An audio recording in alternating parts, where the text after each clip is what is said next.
Olá, eu me chamo Matheus e você é muito bem-vindo ao canal Café em Emaús.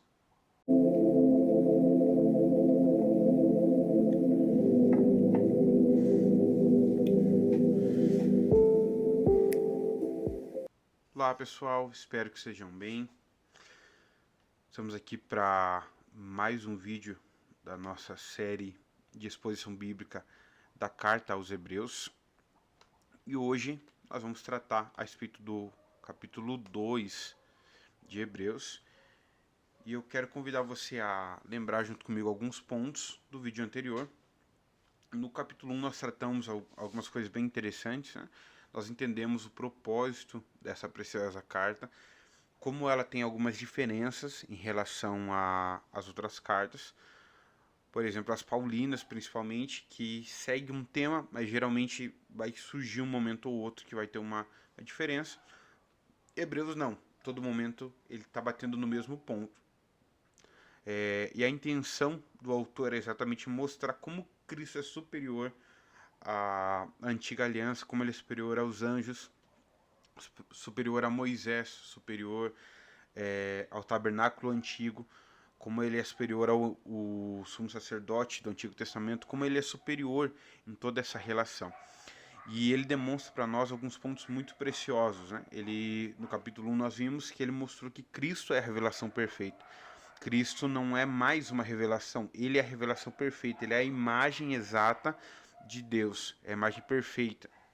Ele é o caráter, é a expressão exata da imagem do Pai. E através disso nós vimos qual a importância dessa carta. E no capítulo 2 agora nós vamos ter um novo desafio para nós compreendermos a autoridade de Cristo em relação aos anjos, como ele é superior aos anjos e alguns outros pontos bem interessantes.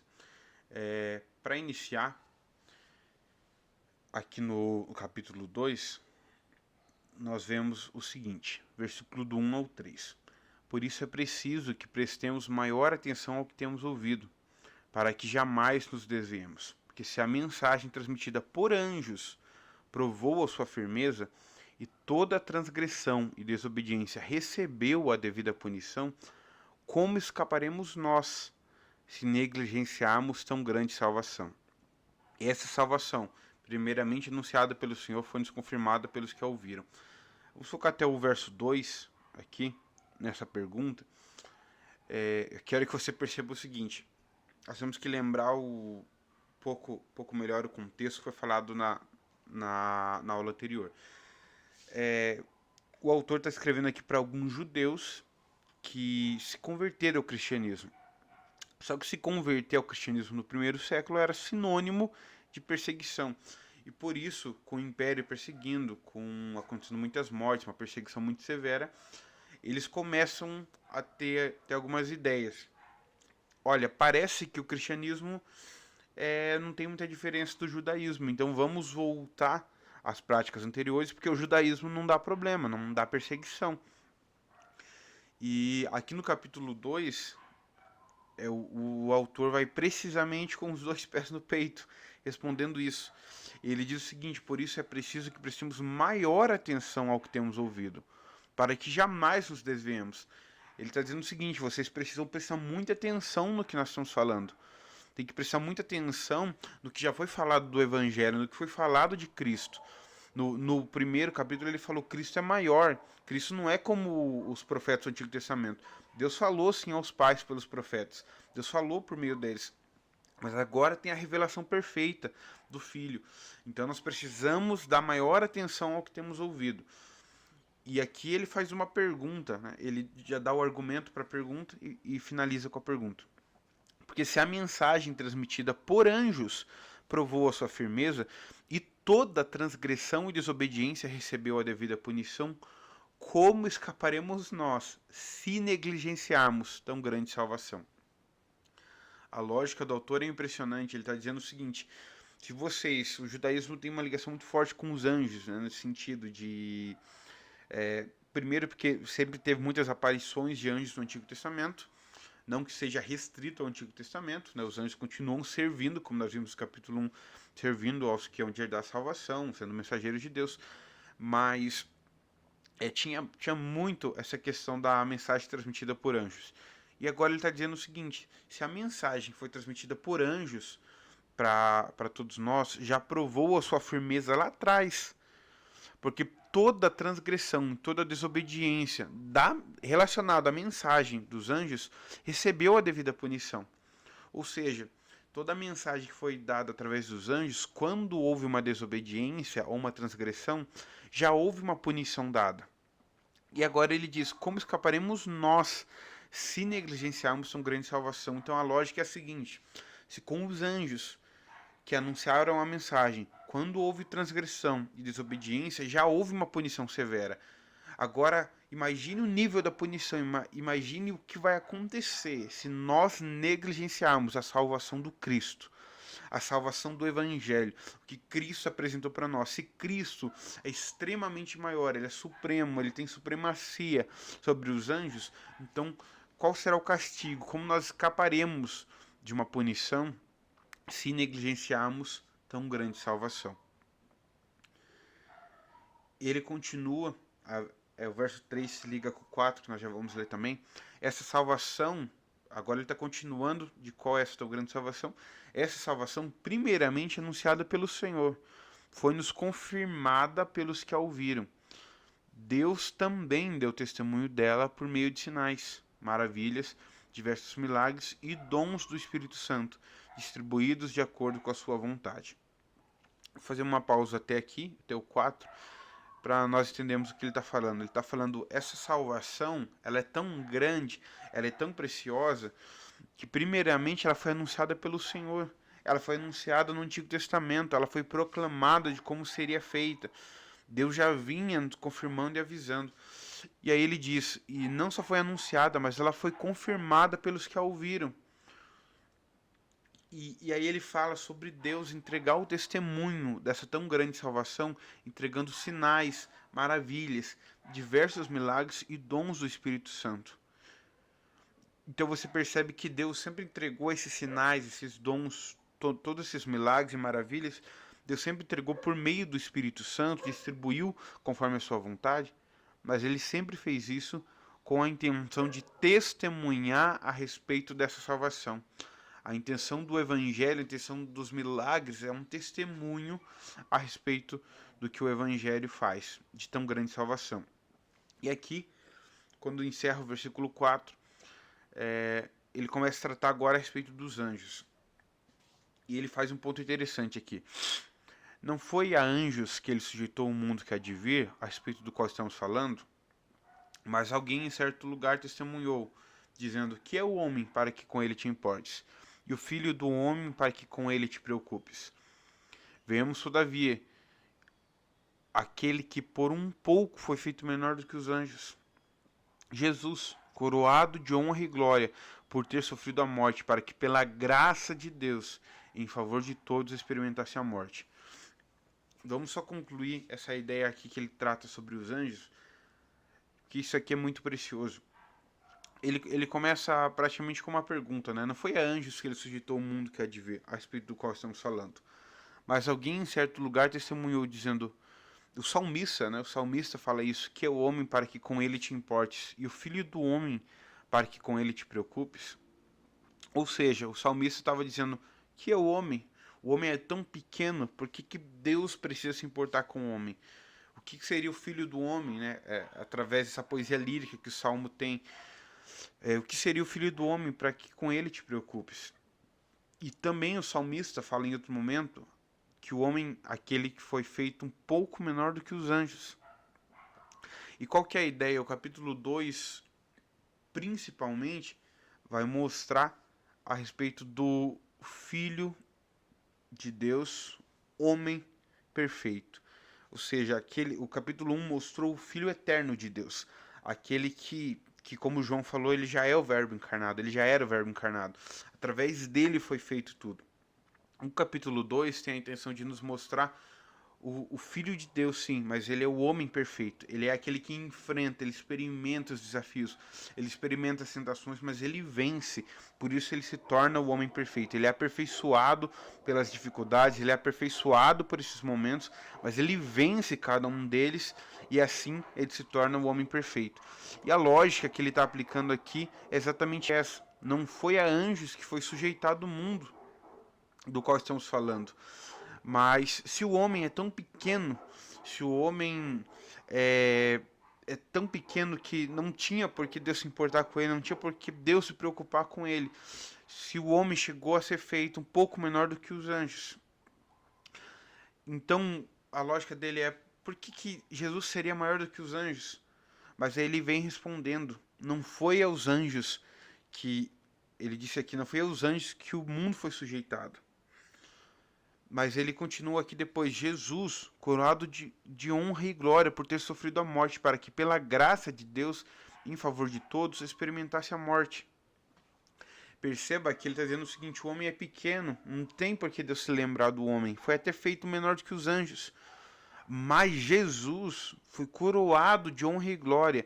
E ele diz o porquê ele foi coroado de honra e glória: por ter sofrido a morte, para que pela graça de Deus, em favor de todos, experimentasse a morte. Então, cada um dos momentos que Cristo enfrentou como homem, aqui o capítulo 2 está analisando isso do Jesus homem, Jesus que encarnou. Ele padece tentações, ele enfrenta desafios, ele fica com medo, ele chora em determinados momentos, ele enfrenta essas tentações. E através de tudo isso, ele é coroado de honra e glória por ter vencido esses desafios, por ter sofrido a morte. Ele é coroado. E por isso, agora acontece aquele exemplo de Filipenses que nós vimos na aula anterior. Ele é exaltado, o nome dele é exaltado, mas não é exaltado à toa, não é só porque ele é o Filho de Deus. Deus fala: eu quero exaltar. Ele é exaltado por merecimento. Você percebe que a canção de Apocalipse 5, que eu citei na aula anterior, sempre relembra quem ele é e o que ele fez. Sempre fala: seja exaltado, digno é o Cordeiro que foi morto. Mas ele vem e fala: e com seu sangue compraste povos de tribos, as suas línguas. Então a Bíblia demonstra que Cristo é coroado de honra e glória pelo que ele fez, pelo seu sacrifício, se tornando então o homem perfeito, sido provado em tudo, mas não tendo pecado em nada. E ele continua aqui falando: para que pela graça de Deus, a favor de todos, experimentasse a morte. Ao levar muitos filhos à glória, convinha que Deus, por causa de quem e por meio de quem tudo existe, tornasse perfeito, mediante sofrimento, o autor da salvação deles. Isso aqui é impressionante, né? Esse versículo 10 é impressionante. Ele está dizendo o seguinte: que primeiro ele diz: convinha que Deus, por causa de quem e por meio de quem tudo existe. Ele é o autor, ele é o criador de céus e terra, foi através dele que tudo foi feito. Ele não tinha obrigação nenhuma de fazer isso. Mas aqui diz exatamente isso, de que através de Cristo ele tornasse perfeito mediante o sofrimento o autor da salvação deles. Ele está dizendo que Cristo enfrentou os sofrimentos, Cristo venceu as tentações, Cristo venceu vários sofrimentos. É só nós relembrarmos o momento dele no Getsemane, o momento em que ele está com medo, ele não sabe como vai ser o nível de dor que vai ser, ele como o homem está com medo, e fala: Pai, se possível, passa de mim esse cálice. É o Jesus homem tendo sofrimento para ser aperfeiçoado, se tornando o homem perfeito. Em outro momento, perto da morte de Lázaro, o momento em que Jesus chora, embora alguns pensem que não seja por isso ou não, mas Jesus está chorando naquele momento, é um sofrimento para ele, é uma dificuldade, ele está padecendo aquilo ali, para que ele pudesse, através do sofrimento, mediante o sofrimento, ele se tornasse perfeito, para então ele ser o autor da salvação deles. E ele continua: ora, tanto o que santifica quanto os que são santificados provém de um só. Por isso Jesus não se envergonha de chamar os irmãos. E ele diz: proclamarei o teu nome, meus irmãos, na assembléia te louvarei. E também nele porei a minha confiança. E novamente ele diz: aqui estou eu, com os filhos que Deus me deu. Aqui ele trabalha um ponto muito interessante. Primeiro ele diz que tanto o que santifica, que naturalmente é o próprio Deus, é o próprio Cristo, quanto os que são santificados, são os crentes, são aqueles que creram em Cristo, provém de um só. Tanto o Filho de Deus, aquele que santifica, através do seu sacrifício, através da redenção, ele redime, ele salva. Tanto ele quanto os que são santificados, os crentes, os que são necessitados, carentes da santidade de Cristo, provém de um só. Estão todos debaixo do governo de Deus, da família de Deus. Paulo trata isso ali em Efésios, falando que nós fomos agregados à família de Deus, né? Que nós adentramos, nós fomos adotados para sermos como filhos de Deus. Tanto é que existe uma diferença, assim, entre o Filho de Deus e os filhos de Deus. O Filho de Deus claramente é chamado, até no capítulo 1, em outros momentos de Hebreus, ele fala o Filho, e ele fala com essa letra maiúscula, designando Cristo, é o Filho. Ele é o primogênito, ele é o unigênito, ele é aquele que participa, ele é a imagem perfeita do Pai. Agora ele está falando que nós também somos filhos, assim como Paulo fala ali em Efésios, nós também somos filhos, nós somos adotados à família de Deus. E aqui ele fala o que santifica o Cristo, como se são santificados, provém de um só. E a lógica dele é mostrar que é por isso que Jesus não se envergonha de chamar os irmãos. Ou seja, Cristo mesmo considera a maior honraria de que ele não tem vergonha, ele confessa isso de chamar cada um de nós como irmãos. Então nós somos irmãos de Jesus, nós somos irmãos de Cristo. Ele é o nosso Salvador, ele é o nosso Redentor, ele é aquele que se entregou por nós, e ele, como sendo aquele que santifica, ele é o que nos chama de irmãos, ele nos agrega à sua família e ele nos permite participar dessa herança sendo filhos de Deus. Isso é impressionante, né? E continua aqui. Portanto, visto que os filhos, aquilo que nós falamos no versículo anterior, aqui agora ele disse, os filhos são pessoas de carne e sangue. Ele também participou dessa condição humana, para que por sua morte derrotasse aquele que tem o poder da morte, isso é, o diabo, e libertasse aqueles que durante toda a vida estiveram escravizados pelo medo da morte. Isso aqui é muito precioso, porque isso aqui vai entrar na área da cristologia, da natureza de Cristo. E é impressionante isso aqui que ele nos revela. Ele diz, ele também participou dessa condição humana. E nós vimos alguns versos anteriores que Cristo participou dos sofrimentos para que ele fosse aperfeiçoado. Em outros momentos de Hebreus nós vamos ver isso citado novamente, mas para que ele fosse aperfeiçoado para ser o autor da salvação. E aqui está dizendo exatamente isso. Visto que os filhos são pessoas de carne e sangue, ou seja, os filhos, aqueles que foram comprados, os redimidos, os salvos, eles são pessoas de carne e sangue. Eles são homens.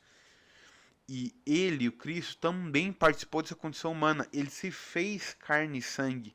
Ele se faz homem, para que por sua morte derrotasse aquele que tem o poder da morte.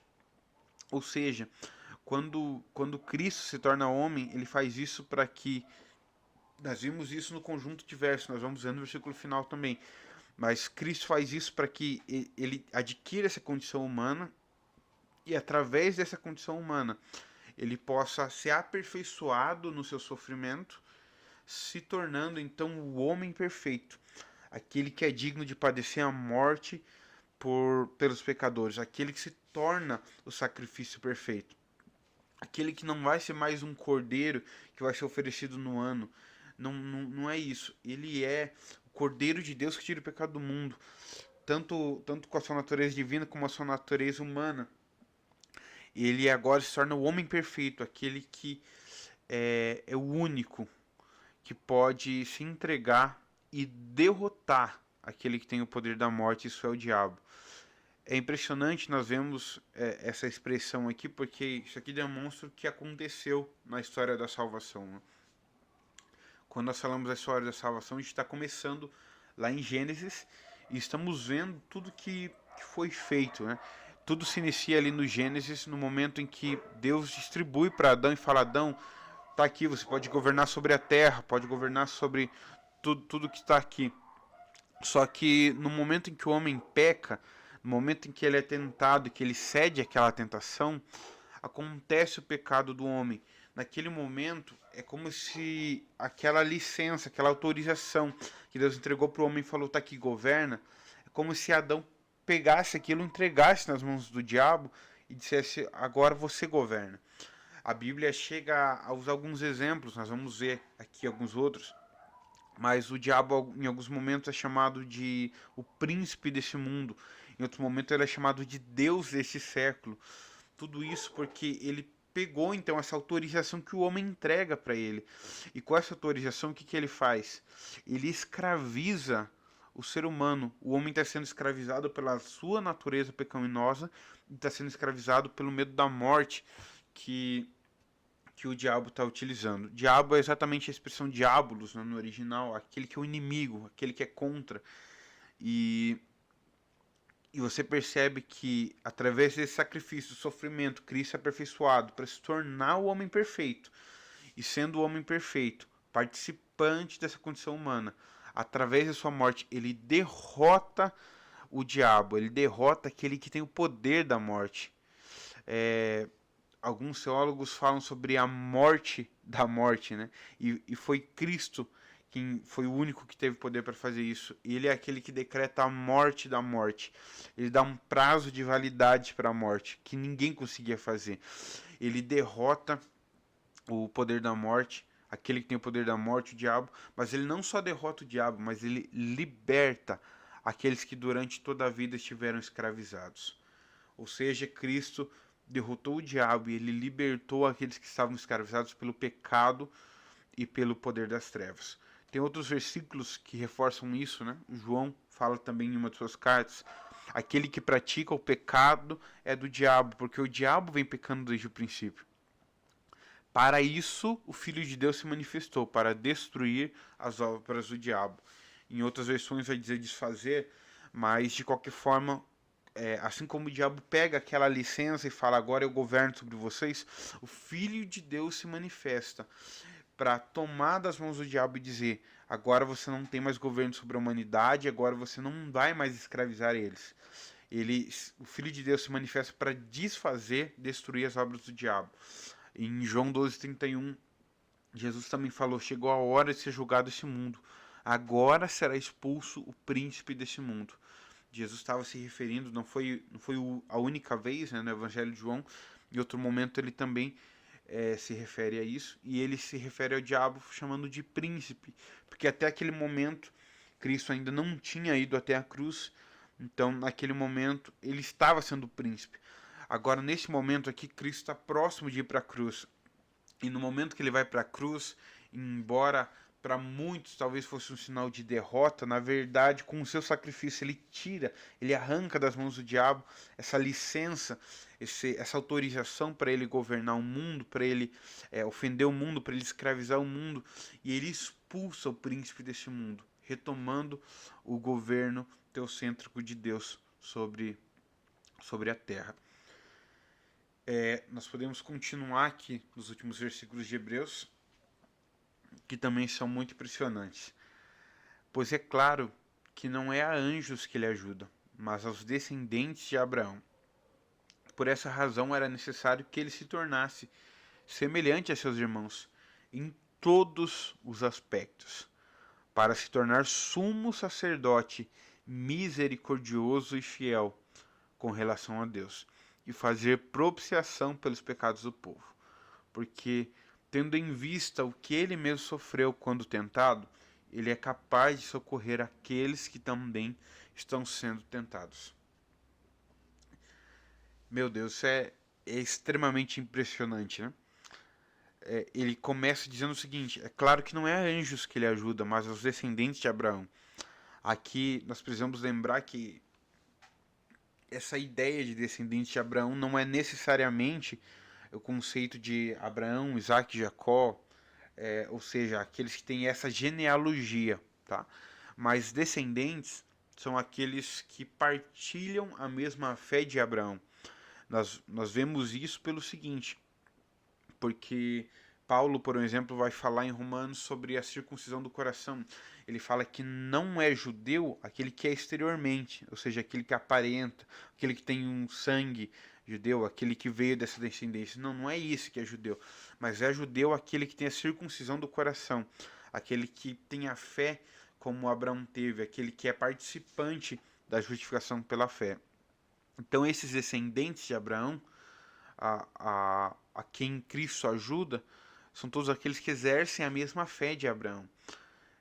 E ele continua, por essa razão, isso aqui é impressionante, né? Por essa razão era necessário que ele se tornasse semelhante a seus irmãos em todos os aspectos. Perceba, ele veio construindo a ideia. Ele falou sobre Cristo não se envergonhar de nos chamar de irmãos. Ele falou como nós somos tratados como filhos. E aqui ele fala, ele se torna semelhante aos seus irmãos em todos os aspectos. E por que ele faz isso? Para se tornar sumo sacerdote, misericordioso e fiel com relação a Deus, e fazer propiciação pelos pecados.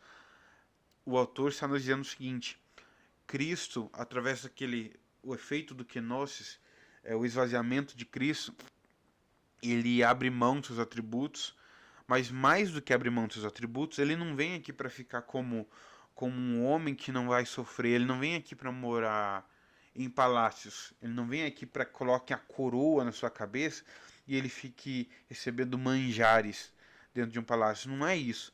Cristo ele vem e ele se torna semelhante a seus irmãos em todos os aspectos. Isso está falando sobre o aspecto das tentações, o aspecto das dificuldades. Como eu citei anteriormente, Cristo vem e ele padece dores, ele chora, ele tem medo. Isso que a Escritura ainda fala muito pouco a respeito disso. Provavelmente aconteceu muitos outros momentos que nós não temos relatos. Antes do ministério de Jesus, os desafios que ele fez, talvez trabalhando com seu pai, trabalhando com José, vivendo outros desafios, mas ele viveu esses aspectos, ele foi provado em tudo isso, ele foi tentado para ser aperfeiçoado no sofrimento, para que então ele se tornasse um sumo sacerdote. Só que não era só para ser um sumo sacerdote como foi Arão, como foi a descendência de Arão. Era para ser um sumo sacerdote misericordioso e fiel. É para ele ser um sacerdote misericordioso com os homens e fiel com relação a Deus. Esse misericordioso é relacionado com seus irmãos, com a humanidade, mas ele também é fiel com relação a Deus. Porque talvez poderia ter um sumo sacerdote que ele fosse misericordioso com os homens, mas não fosse plenamente fiel para com Deus. Ou talvez ele tentasse ser fiel para com Deus, mas ensoberbecesse o seu coração e não fosse misericordioso para com os homens. Mas Cristo não, Cristo vem, ele vive esses aspectos, ele enfrenta esses desafios para se tornar o sumo sacerdote misericordioso para com os homens e fiel com relação a Deus, para então fazer a propiciação, se transformar na oferta pelos pecados do povo. E ele encerra, né, esse capítulo 2 com uma coisa absurda. Ele diz, porque tendo em vista o que ele mesmo sofreu quando tentado. Ele está nos relembrando o que ele falou várias vezes. Ele foi tentado, ele enfrentou desafios, ele teve medo. Existiram momentos que a pressão foi grande. Sim, ele sofreu vários desafios. E por ele ter sofrido esses desafios, ele tem empatia com seus irmãos. Ele tem empatia, ele socorre aqueles que também estão sendo tentados. Através do seu sacrifício, através da sua oferta, Cristo chega a um nível tão grande de provação, de experiência em relação a vencer as tentações, a não ceder ao pecado, a viver plenamente para ser o homem perfeito, aquele que se ofereceria na cruz. E por ter sofrido isso, ele é capaz de socorrer aqueles que também estão sendo tentados. Ou seja, isso aqui é uma palavra de grande refúgio para nós, né? Se nós sofremos tentações, provações, nós podemos saber que Ele é misericordioso para conosco e é capaz de distribuir sua graça para nos socorrer no momento das tentações. Eu quero te lembrar mais uma vez que, embora isso aqui tenha sido escrito inicialmente, né, para esses judeus que estavam com essas dúvidas, tudo isso aqui é palavra de Deus e é válido para nós. Aquela pergunta do início, ela tem que ecoar nos nossos ouvidos também. Como nós podemos, o que nós podemos esperar e como nós podemos reagir se nós negligenciarmos tão grande salvação? A salvação de Cristo não é algo pequeno. A transformação que Ele faz não é algo simples. Mas Ele transforma o nosso interior, Ele nos tira das trevas e leva para o reino do Seu Filho em amor. E todo esse texto do capítulo 2 nos lembra exatamente isso. Como Cristo é superior aos anjos, como Ele se fez homem para ser o homem perfeito, Ele padece as dores, as dificuldades, as tentações, mas em tudo Ele vence e é aperfeiçoado, se tornando então o homem perfeito, aquele que é coroado de honra e glória, e aquele que foi tentado e é capaz de socorrer a cada um de nós nos nossos desafios e momentos de tentações também. Eu espero que essa palavra sirva para o seu crescimento. Compartilhe com alguma pessoa que você saiba que necessita também dessa palavra. Continue acompanhando essa série que nós vamos aprender muito, mas muito ainda a respeito da palavra de Deus. Que o Senhor te abençoe e até a próxima.